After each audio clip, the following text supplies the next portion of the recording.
نحمدہ ونصلی علی رسولہ الکریم اما بعد فاعوذ باللہ من الشیطان الرجیم بسم اللہ الرحمن الرحیم رب اشرح لی صدری ویسر لی امری واحلل عقدۃ من لسانی یفقہوا قولی۔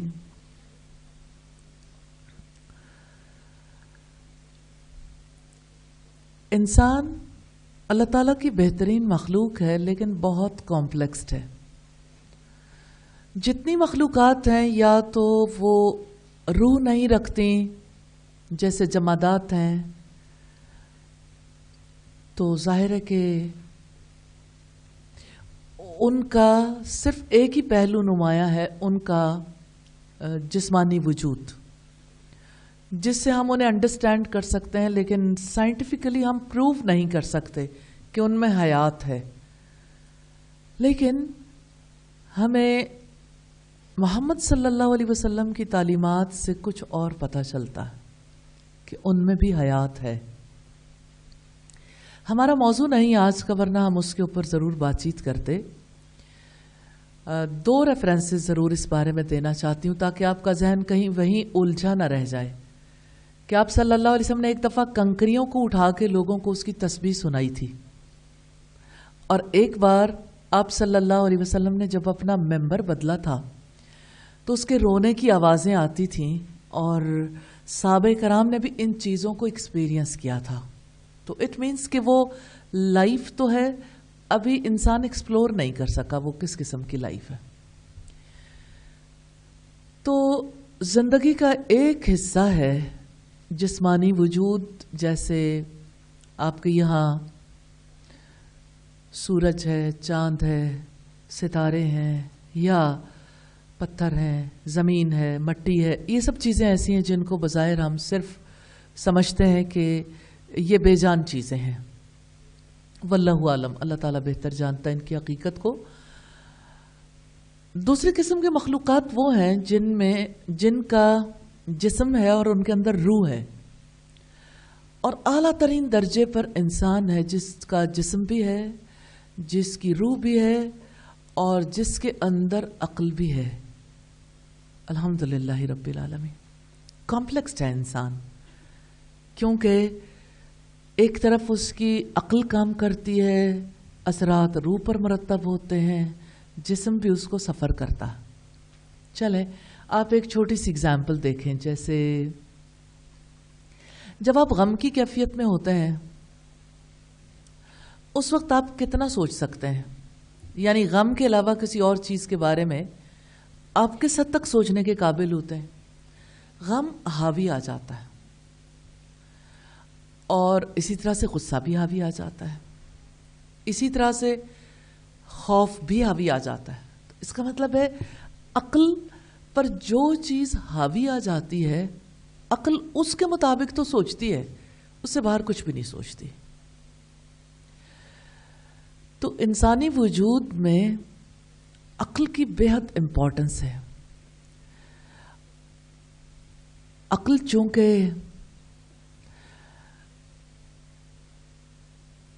اللہ کا نور ہے، راستہ دکھاتی ہے، لیکن اقبال کہتا ہے گزر جا عقل سے آگے کہ یہ نور چراغ راہ ہے، تیری منزل نہیں، تیری منزل نہیں، لیکن چراغ راہ ضرور ہے۔ یعنی راستے کا چراغ راستہ دکھاتی ہے، لیکن عجیب بات جانتے ہیں کیا؟ اچھا بھی دکھا سکتی ہے، برا بھی۔ آپ کوئی چیز جس کی آپ کے اندر خواہش ہے، آپ کو اس کو سوچ کے دیکھیں، آپ کو عقل بھگائے گی، اتنا کچھ اس کے بارے میں آپ کے ذہن میں لائے گی، آپ حیرت زدہ رہ جاتے ہیں۔ تو عقل پر جو چیز غالب آتی ہے، عقل اس کے بارے میں سوچتی ہے اور باقی چیزوں کو بھول جاتی ہے۔ اب آپ دیکھیں کہ ایک طرف اگر ہمیں ضرورت ہے کہ ہم خوف، غم، غصہ اور اسی طرح کے دیگر جذبات کو، جیسے نا امیدی ہے یا امید، ان جذبات کو کنٹرول کرنا سیکھیں، تو انشاءاللہ ہم ایموشنل مینجمنٹ میں ہم اس کو ضرور سیکھیں گے انشاءاللہ۔ لیکن دوسری طرف جو ہے وہ یہ بات بڑی امپورٹنٹ ہے کہ عقل اگر ان ایموشن سے آزاد بھی ہوتی ہے تو عقل ہر وقت امپریس ہوتی رہتی ہے. جو دیکھیں اسے سوچتی ہے, جو سنیں اسے سوچنے لگ جاتی ہے, اسی کے پیچھے بھاگتی ہے. تو عقل گویا سلیو ہارڈ ڈسک ہے, معذرت کے ساتھ, کیونکہ یہ اس کے اندر سلیو بننے کے بڑے چانسز ہیں. اور اس میں بڑی حکمت ہے اللہ تعالیٰ کی. آپ کو کوئی بات مشکل تو نہیں لگ رہی؟ سادہ باتیں ہیں نا, اب تو آپ عادی ہو گئے اس طرح کی باتیں سننے کے, کیونکہ یہ لائف کی باتیں ہیں نا, زندگی کی باتیں اور ہماری باتیں. اور دیکھیے کہ جو ہماری عقل ہے نا, اس کو اللہ نے اس لیے بنایا ہے کہ یہ اللہ کی غلام بن کے رہے. لیکن عقل اللہ کی غلام بننے کی بجائے کسی نہ کسی اور کی غلام بن جاتی ہے, جس کی وجہ سے اس کی تربیت کی بہت زیادہ ضرورت ہے. اور الحمدللہ تربیت کے راستے ہمیں اللہ تعالیٰ نے سکھائے, اللہ کے رسول نے سکھائے, جس کی وجہ سے ہمارے لیے آسانی ہو گئی الحمدللہ. قرآن حکیم غور و فکر کی دعوت دیتا ہے تو پہلی کال یہ دیتا ہے افلا تعقلون, کیا تم سمجھتے نہیں ہو؟ ہاں قرآن حکیم یہ بھی کہتا ہے افلا تعلمون, افلا تذکرون, افلا تشعرون, افلا تشعرون. تو کیا تم سمجھتے نہیں ہو, غور و فکر نہیں کرتے, کیا تم تدبر نہیں کرتے؟ تو اس کا مطلب یہ ہے کہ یہ سٹیپس ہیں نا. تو آج کی اس نشست میں ہم سب سے پہلے یہ دیکھیں گے کہ عقلی اور فکری تربیت کی کیا اہمیت ہے, اور پھر یہ کہ عقلی اور فکری تربیت کے لیے کن چیزوں کی ضرورت ہے. کیا ایسا ہو سکتا ہے کہ آپ یہ ڈور بند کر دیں جو پیچھے بیٹھا ہے؟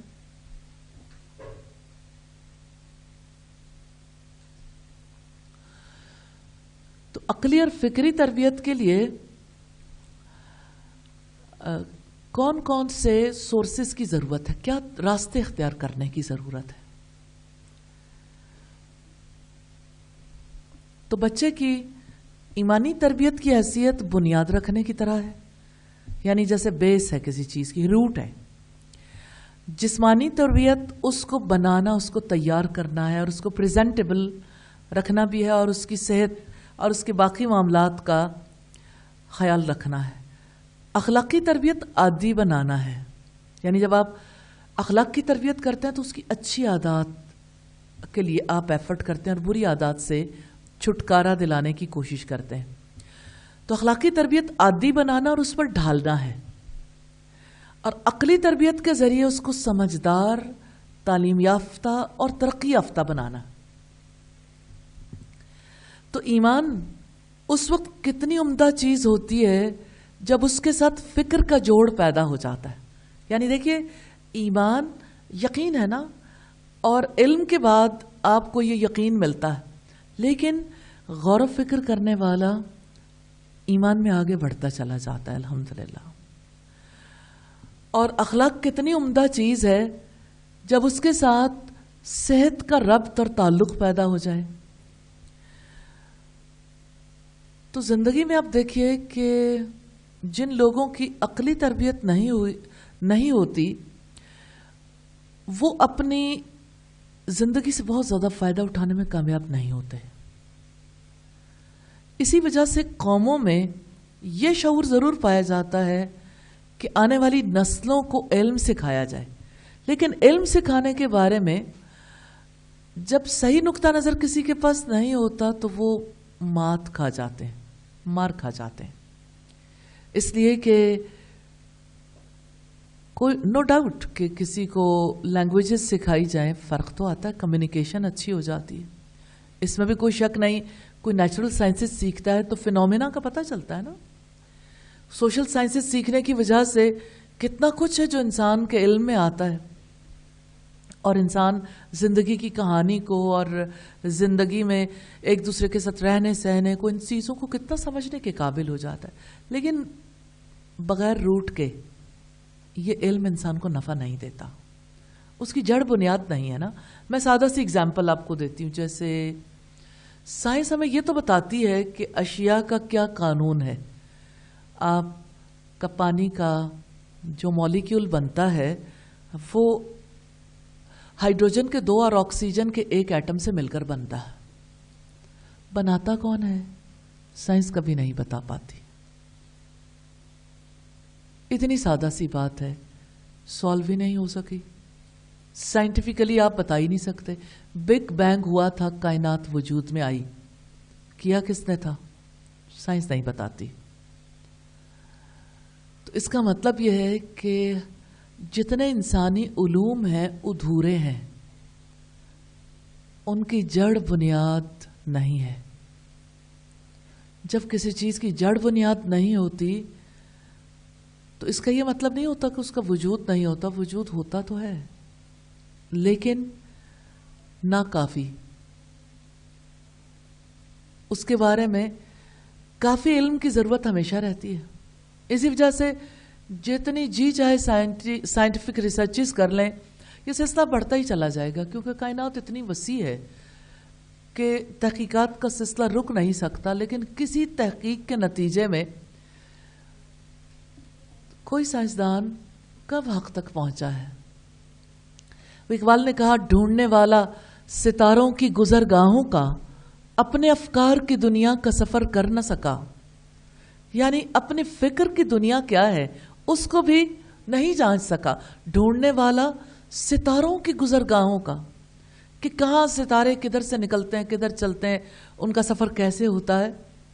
اس کو ستاروں کو تو پتہ چل گیا کہاں وہ ستارے واقع اتنے دور، لیکن اپنی ذات کے اندر جھانک نہیں سکا. اپنے افکار یعنی اپنی فکر کی دنیا کا سفر کر نہ سکا. وہ جس نے سورج کی شعاؤں کو گرفتار کیا، یعنی اس نے سورج کے بارے میں تو یہ جان لیا کہ سورج کے اندر کی توانائی کیسے بنتی ہے. کیا آپ میری ہیلپ کر سکتے ہیں لبنہ؟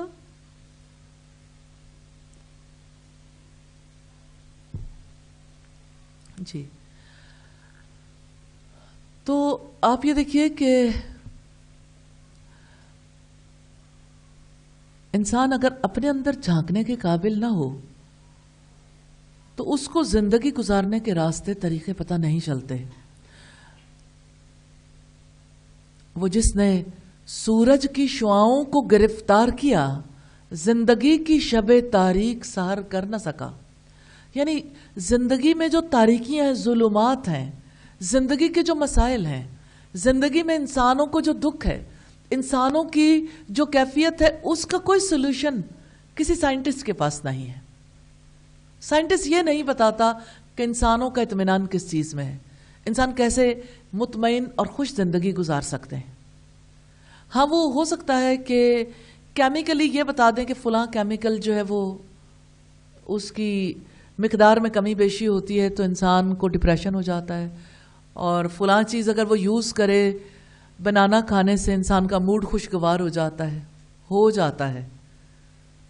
تو پھر ساری دنیا کے ڈپریشن پیشنٹس کیلے ہی کیوں نہیں کھاتے؟ پھر کیلے ہی سب سے زیادہ بڑا علاج کیوں نہیں ہو جاتے؟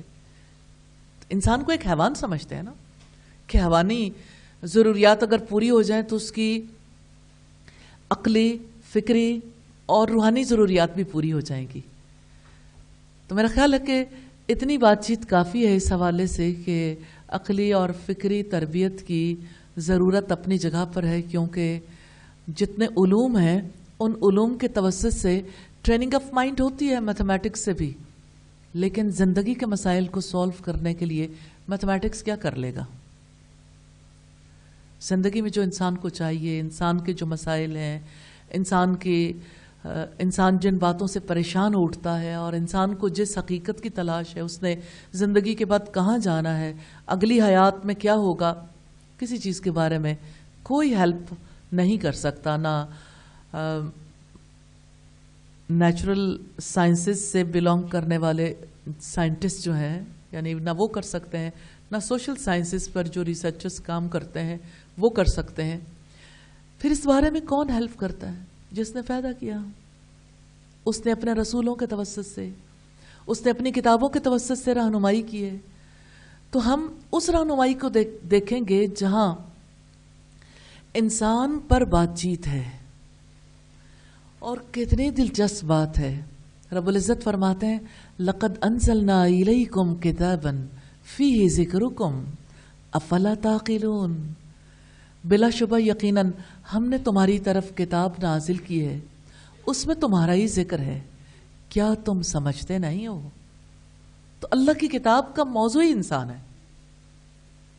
انسان کے لیے نازل ہوئی، انسان کی رہنمائی کے لیے، اور انسان کے اطمینان کے لیے، اس کی خوشی کے لیے، اس کی زندگی کی، اس زندگی کی بہتری اور آنے والی زندگی کی بہتری کے لیے. تو ایمان اس وقت کتنا عمدہ ہو جاتا ہے جب عقل ساتھ دیتی ہے، جب فکر کے ساتھ اس کا جوڑ پیدا ہو جاتا ہے. اور پھر اب دیکھیے کہ فکر کے لیے ہمیشہ علم کی ضرورت ہوتی ہے. تو علم کی وجہ سے ضروری نہیں اچھی چینجز آ جائیں، بری بھی آ سکتی ہیں. تو علم اور ثقافت سے ذہنوں کو سیراب کرنے کے لیے، صحیح سوچنا سکھانے کے لیے، اور اشیاء کی حقیقت سمجھانے کے لیے، اور ان سین یعنی جو کچھ غیب میں ہے اس کی معرفت کے لیے، اس کے ادراک کے قابل بنانے کے لیے جو محنت ماں باپ کو کرنی ہے، اساتذہ کو کرنی ہے، اس کی وجہ سے اللہ تعالیٰ کی دی ہوئی صلاحیتیں اجاگر ہوتی ہیں اور انسانوں کے فضل و کمال میں اضافہ ہوتا ہے، علمی پختگی پیدا ہوتی ہے اور انسانی کمال ظاہر ہوتا ہے الحمدللہ. اور آپ دیکھیں کہ جس وقت ہمارے اسلاف ایسے بچوں کو دیکھتے تھے جن کی بہت اچھی ٹریننگ آف مائنڈ ہو رہی ہوتی تھی، عقلی اور فکری تربیت ہو رہی ہوتی تو حیرت زدہ رہ جاتے تھے.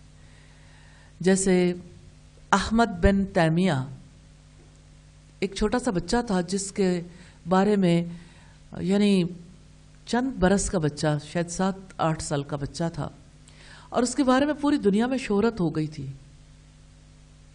کیا حافظہ پایا ہے،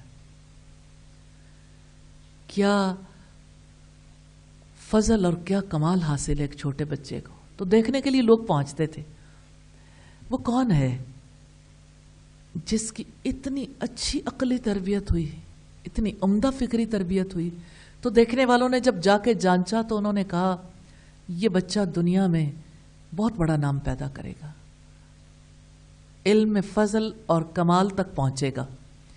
تو اس لحاظ سے اگر دیکھیں تو عقلی تربیت کی بہت زیادہ ضرورت ہے، کیونکہ عقل ٹریننگ چاہتی ہے. عقلی ٹریننگ جتنی زیادہ ہوتی اتنا ہی زیادہ بچے کے اندر آگے جانے کی صلاحیت پیدا ہوتی. چلیے میں ایک ایگزامپل آپ کو دیتی ہوں. نارملی آپ دیکھیں کہ ہماری مائیں بچوں کو کیسے ٹرینڈ کرتی ہیں. ماں ہو یا باپ، ٹریننگ نارملی فیملیز کے اندر ایک ہی طرح سے ہوتی ہے. بچوں کو کنڈیشنڈ کر دیا جاتا ہے. کیا آپ جانتے ہیں کنڈیشننگ کیا ہوتی ہے؟ کسی بھی چیز کا عادی کر دیا جاتا ہے. اس میں کوئی شک نہیں کہ کچھ کام ایسے ہوتے ہیں جس کے لیے عادی کرنا پڑتا ہے، لیکن محض عادت نہیں، فکر کو جلا بخشنا ضروری ہوتا ہے، اس کے لیے کوشش کرنی ضروری ہوتی ہے. اب آپ دیکھیں کتنی مائیں ہیں بچے ان کا پلو پکڑ پکڑ کے رہتے ہیں. میرے ایک بھانجا، میں بچپن میں اپنی بہن سے کہتی تھی یہ جو شال ہے آپ کی آخر کب تک آپ نے ساتھ رکھنی؟ کہتی ہیں میں اپنے لیے تھوڑی رکھتی ہوں، میں تو اپنے بچے کے لیے رکھتی ہوں.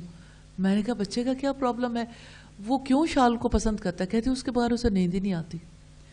تو اس نے اپنی شال کے کئی حصے کر کے رکھے ہوئے تھے. ایک سفر کے لیے الگ رکھا ہوا تھا، ایک وہ جب اپنے گھر پہ ہوتی تھی، اور ایک جب اپنے سٹی میں کہیں آنا جانا ہوتا تھا کہ کہیں میں بھول جاؤں اور وہ نہ ہوا تو بچہ تو ساری رات سونے نہیں دے گا.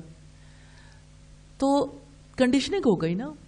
اور ماں نے توجہ نہیں دی کہ جب بھی بچہ دودھ پیتا ہے تو وہ اسی کے ساتھ کھیلتا رہتا ہے، اور اسی طرح سے جب بچہ یعنی کوئی بھی اپنی کسی جذباتی کمزوری کے لمحے میں اس کے ساتھ کھیلتا ہے تو اس کی وجہ سے اسے سکون ملنا شروع ہو گیا. کتنے بچے ہیں جن کے منہ میں چوسنی دی جاتی ہے، جب تک چوسنی نہ دو تو وہ ٹھیک نہیں رہتے، اور مائیں کہتی ہیں بس چوسنی دینے کی بات ہے، یہ ٹھیک ہو جائے گا.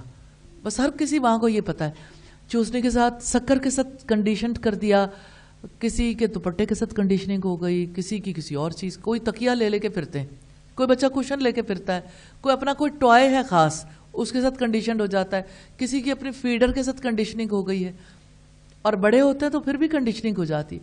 تو مائیں نارملی اپنے ساتھ کنڈیشنڈ کرنا چاہتی ہیں اور بہت خوش ہوتی ہیں کہ میرا بچہ مجھ سے اتنی زیادہ محبت کرتا ہے. لیکن یاد رکھیے گا یہ سارے طریقے جو ہیں ایک انسان کو غلام بنانے کے طریقے ہیں. اس کے ذہن کو آزادی نہیں ہے، وہ آزادی کے ساتھ سوچ بھی نہیں سکتا کیونکہ اس کی جذباتی تربیت میں کمی رہ گئی، اور یہ کمی ساری زندگی دکھتی ہے. کیا آپ نے کبھی دیکھا کسی بچے کو کہ جو انگوٹھا چوستا ہو یا انگلیاں چوستا ہو؟ میری ایک بھانجی تھی، وہ ہمیشہ 2 انگلیاں منہ میں لے کے تب سوتی تھی، جاگتی تھی، جو کچھ بھی کرتی تھی. تو میں اپنی بہن سے کہتی تھی، ایک اور بہن ہے میری جن کی بچی جو ہے وہ اب تو ماشاءاللہ وہ بہت پیاری بچی ہے اور بہت ہی اچھے طریقے سے اپنے بچوں کی ٹریننگ کر رہی ہے الحمدللہ. لیکن یہ ہے کہ لائف کا ایک کثیر حصہ اس کا اسی طرح سے، زیادہ حصہ ایسے گزرا، اور اس کنڈیشننگ سے باہر آنا بہت مشکل ہوتا ہے. اب جو 2 انگلیاں منہ میں لے کے بچہ جو ہے وہ اپنے آپ کو سیٹسفائیڈ رکھتا ہے تو اس کے اندر کمی تو ہے نا. اور ایسا نہیں ہے، زیادہ سے زیادہ ماں کیا سوچے گی، اچھا 2 انگلیاں منہ میں لے گی یا انگوٹھا منہ میں لیں گے تو اس کی وجہ سے دانت اونچے ہو جائیں گے، تو دانت نیچے رکھنے کے لیے اس کی انگلیاں نکال دی جاتی ہیں یا اسے چھڑوانے کی کوشش کی جاتی ہے، وگرنہ اور کوئی دلچسپی نہیں ہوتی. اس کی وجہ یہ نہیں ہے کہ ماں مخلص نہیں ہے، ماں کو پتہ ہی نہیں ہے. ماں اپنے ساتھ کنڈیشن کر لیتی، جو ہی ماں کہیں ادھر ادھر ہوتی ہے تو بچہ بھاں روتا ہے. کیوں روتا ہے؟ کیونکہ وہ جذباتی طور پر ڈس سیٹسفائیڈ ہے نا، کیونکہ اس کی زندگی میں جو خلا تھا ماں نے اسے اللہ کی یاد سے پر کرنے کی بجائے اپنے آپ سے پر کر دیا. جب اس نے اپنے آپ سے پر کیا، اب ایک ایسا تکلیف دہ سلسلہ ہے جس سے نجات پانی ممکن نہیں ہے. تو میرا خیال ہے کہ کچھ تھوڑا سا آپ سوچنے کے قابل ہو گئے ہوں گے کہ کیسے کنڈیشننگ ہو جاتی ہے اور اس کنڈیشننگ سے نکالنا کتنا ڈیفیکلٹ ہے. کسی موقع پر اگر یعنی موقع ہوا تو انشاءاللہ بات کریں گے، لیکن چونکہ آج ہمیں عقلی اور فکری تربیت کے حوالے سے بات کرنی ہے، اس لیے ہم اسی کے مین پوائنٹس پر بات چیت کریں گے. حقیقت یہ ہے کہ یہ سارے موضوعات، ہر پوائنٹ یہ حق رکھتا ہے کہ اس کے اوپر بہت بات چیت کی جائے، لیکن پہلے آپ کے مائنڈ میں وہ سکیچز بن جائیں اور آپ کچھ کرنے کے قابل ہو جائیں تو انشاءاللہ پھر پریکٹس میں آنے پہ آپ انشاءاللہ جو کچھ سیکھیں گے آئندہ اسے پھر امپلیمنٹ کرنے کے قابل بھی ہوں گے. اور میں یہ سمجھتی ہوں کہ اتنی بات چیت بھی بہت کچھ آپ کو ہیلپ دے دے گی انشاءاللہ تعالی انشاءاللہ. تو عقلی اور فکری تربیت کے لیے آغاز کب سے ہوگا، یہ میں آپ سے سوال کرنا چاہتی ہوں. اب ایک بچہ ہے، نیو بورن ہے، نیو بورن بیبی کسی کے پاس ہے، کوئی بچہ 1 سال کا، کوئی 2 سال کا، 5 سال کا، 10 سال کا، 15 سال کا، باقی جو بڑے ہو جائیں تو سب کو پتہ ہے. اب نیو بورن کی عقلی اور فکری تربیت ہو سکتی ہے؟ ہاؤ؟ کیسے؟ سب سے آغاز کہاں سے ہوگا؟ یعنی کوئی تو عمر کی حد ہوگی نا جہاں سے عقلی اور فکری تربیت کا آغاز ہوتا ہے. جی جی جی آپ کہتے ہیں جب دودھ پلاتی ہے ماں تو اس وقت سے شروع ہو جائے گی. کوئی اور؟ جی جب کان میں اذان دی جائے. یس ٹھیک ہے. اور کوئی؟ اب آپ دیکھیں کہ ایمانی تربیت بھی دراصل عقلی تربیت ہی ہے، لیکن بہرحال میں آپ سے پوچھنا چاہتی ہوں، عقلی تربیت کا آغاز ماں کے پیٹ سے ہوتا ہے، عقلی اور فکری تربیت کا آغاز، کیونکہ ماں جو کچھ کرتی ہے بچے کے اوپر اثر ہوتا ہے. سائنٹیفکلی پروون ہے، ماں کی ساری ایکٹیویٹیز بچے کے اوپر اثر انداز ہوتی ہیں. ماں کا کھانا پینا، اس کو تو سارے ہی برتتے ہیں کہ بچے کے اوپر اس کا اثر ہوتا ہے. لیکن ماں جو سوچتی ہے، کیا ڈاکٹر کہتے نہیں ہیں کہ آپ نے غمگین نہیں رہنا، بہت زیادہ نا امید نہیں رہنا، آپ نے خوش رہنا ہے کیونکہ آپ کے بچے کے اوپر اس کا اثر ہوگا. تو اب سوچیں جب بیبی سیل ڈویژن کی حالت میں ہوتا ہے، سیل ڈویژن یعنی ابھی وہ علقہ ہے اور علقہ بھی بڑا ہو رہا ہے، اس حالت میں بھی اثرات ہوتے ہیں. ابھی اس کے وجود کا نام و نشان نہیں ہے بظاہر. پھر جس وقت وہ اس سے اگلی سٹیج پہ جاتا ہے مضغہ، بے شکل کی بوٹی ہے، اثرات مرتب ہو رہے ہیں. پھر اس کی شکل بن جاتی ہے، اس کی ہڈیاں، اور اسی طرح سے اس کے اوپر جو کچھ اللہ تعالیٰ کی طرف سے اس کا گوشت یا جلد چڑھا دی جاتی ہے، اثرات مرتب ہوتے ہیں. ایسے میں جس ماں کا تعلق اپنے رب سے جڑا ہوا ہو، اس کے بچے پر عمدہ اثرات مرتب ہو رہے ہوتے ہیں. ماں جس قسم کی ایکٹیویٹیز کرتی ہے بچے پہ اثر ہوتا ہے. اس کا مطلب یہ ہے کہ ابتدائی دور میں بھی جب زندگی کا آغاز ہوتا ہے اثرات مرتب ہوتے ہیں. میں نے یہ بات خصوصی طور پر اس لیے سامنے رکھی ہے کہ بات ایمانی تربیت کی ہو، اخلاقی تربیت کی ہو، یا معاشرتی جنسی جذباتی تربیت کی ہو، بہرحال جب زندگی کا آغاز ہوتا ہے ہر ایک چیز کا آغاز بھی ہو جاتا ہے. ہاں صورت فرق ہوتی ہے تربیت کرنے کی، صورتحال فرق ہوتی. کہیں تو ماں کا علم کافی ہے، جب ماں کے پیٹ میں ہے بچہ، ظاہر وہ علم حاصل کرنے کی پوزیشن میں تو نہیں، ابھی تو اسے سورسز آف نالج ہی نہیں ملے، کان ہی نہیں ہے، آنکھیں نہیں ہیں، ابھی تو اس کے سوچنے سمجھنے کی صلاحیت نہیں ہے، لیکن اثر قبول کرنے کی ہے، اثر ہوتا ہے. تو ہم جب جتنے سٹیپس پڑھیں گے نا عقلی اور فکری تربیت کے، آپ اس کے بارے میں یہ ذہن میں رکھیے کہ جس وقت ماں کے پیٹ میں بچہ تو ماں کے کاموں سے اس پہ اثر ہو رہا ہوگا، اور جس ماحول میں ماں رکھ رہی ہے یا رہ رہی ہے اس ماحول میں اس پہ اثر انداز ہو رہا ہوگا ماحول. پھر جب بچہ پیدا ہوتا ہے، پیدائش کے بعد ایسا نہیں ہے کہ کوئی چیز اس پہ تب اثر انداز نہیں ہو رہی ہوتی. 18 منتھس تک سب سے زیادہ اثرات بچہ قبول کرتا ہے، حتیٰ کہ اس کی سائیکولوجیکلی یہ ثابت کیا جاتا ہے کہ اس کی شخصیت پر، یعنی اس کی شخصیت جو ہے وہ 18 منتھس تک کمپلیٹ ہو جاتی ہے، واللہ عالم. لیکن بہرحال گہرے اثرات ضرور ہوتے ہیں. اب آپ دیکھیے کہ جب بچہ ماں کی گود میں ہے، آپ نومولود کے جو احکامات ہیں اس پر لاگو ہوتے ہیں نا. کبھی اس کے کان میں اذان دی جا رہی ہے، کبھی اس کو گھٹی دی جا رہی ہے. گھٹی کا بھی اثر ہے کس چیز پر؟ جسم پر نہیں، صرف جسم پر نہیں ہے. جسم تو اثر قبول کرے گا ہی، اس کی عقل پر بھی اثرات مرتب ہوتے ہیں، اور آئندہ اس کی جو عادات بننی ہوتی ہے اس پر بھی. کیا تحنیک کے حوالے سے آپ جانتے ہیں کہ کسی ایسے فرد سے گھٹی دلوانی چاہیے جو ایمان میں، عمل صالح میں، علم میں بہت آگے ہو.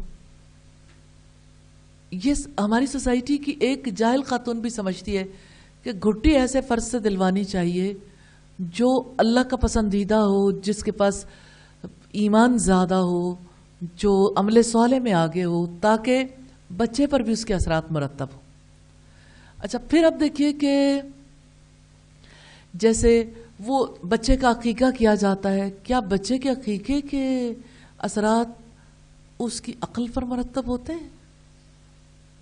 عقیقے کے کیا؟ چلیے آپ کے عقیقے کا ٹیسٹ ہو گیا جی. عقیقہ کس مقصد کے لیے کیا جاتا ہے؟ نبی صلی اللہ علیہ وسلم نے عقیقے کے بارے میں کیا فرمایا؟ کون بتائے گا؟ جی عقیقہ، جی بتائیے. ہاں، عقیقے کے بدلے میں، یا وہ لہو جو گرتا ہے اس کے بدلے میں رہن ہوتا ہے نا. تو اس کا مطلب یہ کہ وہ بچے کے ارد گرد وہ جن چیزوں میں بندھا ہوا تھا اس سے چھڑوا لیا گیا عقیقے کے توسط سے. برے اثرات اور وہ جو بندھن تھا وہ چھوٹ گیا، اور اب بچہ آزاد ہے، اس کو آگے بڑھانے کے قابل ہو سکتے ہیں. کیا نام کے اثرات مرتب ہوتے ہیں شخصیت پر؟ تو آپ نے آج ایک مائنڈ میپ بنانا ہے. میں جتنی اسائنمنٹس دے رہی ہوں آخر میں پتہ چلے گا کہ ساری اسائنمنٹ جمع نہ کروائی مارکس نہیں ملیں گے. یہ اس وجہ سے ہے کہ آپ کا اپنا مائنڈ کلیئر ہو جائے. نومولود کے احکامات کو کنیکٹ کریں عقلی اور فکری زندگی کے اعتبار سے، عقلی اور فکری تربیت کے اعتبار سے. کیا اب آپ اس پوزیشن میں ہیں؟ آپ کر سکتے ہیں؟ انشاءاللہ انشاءاللہ. ہم نے اسے ڈسکس کر لیا ہے, صرف آپ نے مائنڈ میپ بنانا تاکہ آپ کا مائنڈ کلیئر ہو جائے. ٹھیک ہے. اچھا, اب آپ یہ دیکھیے کہ بچہ جو ہے 1 ماہ تک وہ کیا کرنے کے قابل ہے, پھر 2 سے 3 ماہ کا بچہ کیا کچھ کر سکتا ہے, 2 سے 3 ماہ کا بچہ کیا کچھ کر سکتا ہے, پھر اسی طرح سے 3 سے 6 ماہ تک کا, 6 سے 9 ماہ تک کا, پھر 9 سے 12 ماہ, پھر 1 سے 2 سال تک کا, پھر اوپر کی لیولز آ جاتے ہیں. تو ان کے بارے میں جاننا بہت ضروری ہے. عقلی اور فکری تربیت کرنے والا نہیں کر سکتا جب تک کہ وہ یہ نہ جانے کس سٹیج کا بچہ کیا کرنے کے قابل ہے. تو میں سمجھتی ہوں کہ اس بارے میں آپ ذہن میں رکھیں گے تو آپ کے لیے زیادہ آسانی ہو جائے گی. تو ہم پہلے دیکھ لیتے ہیں عقلی اور فکری تربیت میں کیا کیا چیزیں آ جاتی ہیں, اس کے بعد ہم سٹیجز دیکھ لیتے ہیں انشاءاللہ. سب سے پہلی چیز جو بچے کو سکھانی ہے, لفظوں سے نہیں, عمل سے اور واقعات سنا کے, اور عمدہ نصیحت بھی پھر شامل ہے, لیکن ماحول ایسا رکھ کے کہ بچے کو علم سے محبت ہو جائے. علم سے محبت سکھانی ہے, کیونکہ علم کے بغیر عقلی اور فکری تربیت نہیں ہو سکتی. تو ایک بات جو ہے اس میں بہت مفید ثابت ہو سکتی ہے. دیکھیں, ابتدا میں تو بچے کے سامنے ماحول ہے نا جس میں ماں کا تعلق بھی علم سے, باپ کا, ارد گرد سارے ماحول میں کیا آپ دیکھتے ہیں کہ بچہ جو ہے وہ نقالی کرتا ہے, جو کچھ بڑے کر رہے ہوتے ہیں پیچھے پیچھے وہ بھی کرنا شروع ہو جاتا ہے. آپ اگر کسی بچے پہ ایکسپیریمنٹ کر کے دیکھیں آپ کو بڑی حیرت ہوگی, آپ پیدا ہوتے بچے پر بھی یہ کام کر سکتے ہیں الحمدللہ. کیا اس کی تربیت کے لیے لوگوں نے سوچا نہیں ہے کہ بچے کے ایسے ٹوائز بنائے جائیں جس میں وہ موونگ ہوں. ٹریننگ آف مائنڈ ہے نا, موونگ جو ہے وہ ٹوائز ہوں, اور اس کے جو کاٹ ہے اس کے اوپر پلیس کرنے کے لیے ایسے بہت سارے کھلونے مل جاتے ہیں, ایسی بہت ساری چیزیں مل جاتی ہیں. اسی طرح سے ڈفرینٹ کلرز کے ساتھ پھر ڈفرینٹ شیپس. تو بچے کو بھی کوئی پتہ نہیں شیپ کیا ہوتی, کلر کیا ہوتا ہے, لیکن یہ ہے کہ بچے کی توجہ ضرور کھینچتے ہیں, اور بچہ آگے بڑھ کے ہاتھ مارنے کی کوشش کرتا ہے آہستہ آہستہ جب اسے ہاتھ مارنا آ جاتا ہے, ورنہ دیکھتا ضرور ہے. سب سے پہلا کام بچہ کیا کرتا ہے, دیکھتا ہے ایک چیز کو, دوسرے کو, اور پھر زیادہ چیزیں جب وہ دیکھتا ہے, سب سے زیادہ چیز اسے کون سی امپریس کرتی ہے؟ بچے کو سب سے زیادہ کیا چیز امپریس کرتی ہے؟ جی کلرز کرتے ہیں. جی کوئی اور؟ جی جو چیز سب سے زیادہ شائننگ ہو بچے کو امپریس کرتی ہے. اور جی لائٹ کرتی ہے. جی موونگ. ظاہر آپ ایک سائنٹیفک ایج میں رہتے ہیں اور ظاہر ہے کہ اس کے اثرات بھی ہیں. مادیت پرست ہو جاتا ہے نا انسان کو لگتا ہے سارا یہی اصل حقیقت ہے. بچہ سب سے زیادہ اپنی ماں سے امپریس ہوتا ہے, اس کو ماں چاہیے ہوتی ہے, وہ ماں کی تلاش میں رہتا ہے. جتنے جی چاہے اسے کلر دکھا لیں وہ کسی کلر کے پیچھے نہیں بھاگتا. اس کو جتنی جی چاہے آوازیں سنا لیں وہ سن لے گا, لیکن پھر بھی سن کے وہ کہے گا ماں کہاں ہے. اور ماں سے وہ ٹھیک ہے اسے بھوک لگتی ہے تو وہ ماں کے اندر اس کی نیڈ کے لیے اللہ تعالیٰ نے دودھ رکھ دیا ہے, لیکن ماں سے اسے محبت چاہیے, ماں کا ٹچ چاہیے. ماں اس سے بات کرتی ہے اور اس کو پورے وجود کے طور پر یعنی گرو کرنے کا موقع ملتا ہے نا. جس وقت بچے سے ماں بات کرتی ہے اور جس وقت ماں اس کو اسمائل پاس کرتی ہے, پھر ماں اسے جب اچھالتی ہے یا باپ اچھالتا ہے, کوئی بھی اچھال لے لیکن بچے کو ماں ہی چاہیے. سب سے پہلی چیز جو اسے امپریس کرتی ہے وہ ماں ہی ہے. اس سے ہمیں پتہ چلتا ہے کہ بچے کو ایک بیلنسڈ تربیت چاہیے, اس کے جسم کے لیے بھی, اس کی عقل کے لیے بھی, اس کی روح کے لیے بھی. تو یاد رکھیے گا جہاں پہ آپ کسی ایک چیز کے تک اسے لمیٹڈ کر دیں گے. مجھے ہمیشہ یہ تکلیف ہوتی ہے کہ جب کبھی بچے کی تربیت کے حوالے سے دنیا میں جن لوگوں نے کام کیا پھر انہوں نے آگے بڑھ کے اس کے لیے تھیریز پہلے وجود میں آتی ہیں, پھر اس کے لیے یعنی لوگ آگے بڑھ کے کچھ نہ کچھ کرنے کی کوشش کرتے ہیں، پھر اس کو مارکیٹ کرتے ہیں، پھر لوگوں کا بزنس انوالو ہو جاتا ہے، جو چیزیں سامنے آتی ہیں پھر گھر گھر وہی چیزیں پہنچ جاتی ہیں. ٹوائز کی فیکٹریز اسی سلسلے میں بنی اور گھر گھر وہ ساری چیزیں پہنچتی ہیں، کسی سے کہنے کی ضرورت نہیں ہے، وہ سب چیزیں جن پہ کام کیے جاتے ہیں. لیکن ان ساری چیزوں کا اپنا فائدہ ہے، ماں نہیں ہوگی تو ان ساری چیزوں کا وہ فائدہ بھی ملٹی پلائی نہیں ہوگا، اگرچہ کسی حد تک ان چیزوں سے وہ فائدہ بھی حاصل کرتا ہے. اور آپ عجیب بات محسوس کریں گے کہ آپ چھوٹی چھوٹی بچوں کی جو لائبریری ہوتی ہے، بہت چھوٹے بچوں کی، انفنٹس کی جو لائبریری ہے، چھوٹی چھوٹی کتابیں جس میں وہ ساری چیزیں اسے ماں دکھاتی ہے اور وہ دیکھتا ہے اور اسے کتاب کی عادت پڑ جاتی ہے.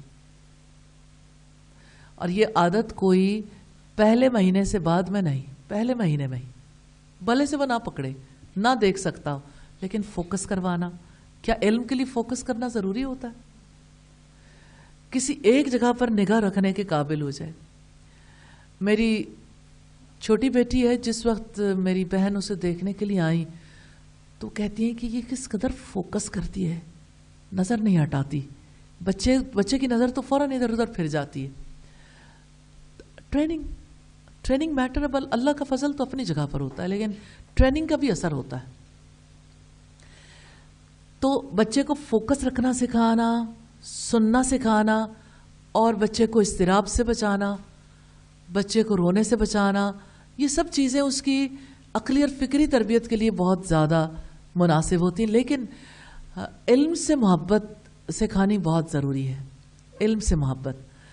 اور جب بچہ تھوڑا بڑا ہو جاتا ہے تو پھر واقعات سنائے جا سکتے ہیں. جیسے آپ دیکھیں کہ آدم علیہ السلام کی تقریب رونمائی کا واقعہ اگر آپ سنائیں، اور یہ کہ اللہ نے انہیں نام سکھا دیے اور کس طرح سے انہوں نے سارے نام بتا دیے اور فرشتے بھی بتا نہیں پائے تھے، اور اس طرح سے اللہ تعالیٰ نے انہیں سب میں نمبر 1 پہ رکھ لیا، اور پھر سب اس کے سامنے جھک گئے، ان کے سامنے جھک گئے. تو آدم علیہ السلام کے واقعے سے آپ علم کی محبت سکھا سکتے ہیں. اور باقی واقعات جو دنیا کے ہیں، انبیاء کے واقعات اور علم والوں کے واقعات، وہ تو اپنی جگہ پر ہیں، اس کا اپنا نفع ہے. دوسری چیز ہے قرآن و سنت کا علم سکھانا. تو قرآن و سنت کا علم سکھانے کے لیے میں سمجھتی ہوں کہ یہ بات بھی اپنی جگہ پر ضروری ہے کہ بالکل نیو بورن کے لیے بھی، اگرچہ براہ راست وہ سیکھ نہیں سکتا لیکن سن سکتا ہے، تو اس کے کان میں قرآن کی آواز پڑے، اس کے کان میں اللہ کی بڑائی کی آواز پڑے، اللہ اکبر، سبحان اللہ، الحمدللہ، لا الہ الا اللہ. بچے پر اس کے اثرات مرتب ہوتے ہیں. کیا اللہ اکبر کا علم چھوٹا علم ہے؟ تو اللہ اکبر بہت بڑی بات ہے. اگر بچے کو ابتدا میں یہ سننے کو مل جائے تو یہ بڑی رحمت ہے. قرآن سننے کو مل جائے تو اس کا برین جو ہے وہ قرآن قبول کرنے کے لیے ریڈی ہو جاتا ہے نا، اس میں ریڈینس آتی ہے. الحمدللہ. سبحانک اللہم وبحمدک نشہد ان لا الہ الا انت نستغفرک ونتوب الیک. السلام علیکم ورحمۃ اللہ وبرکاتہ.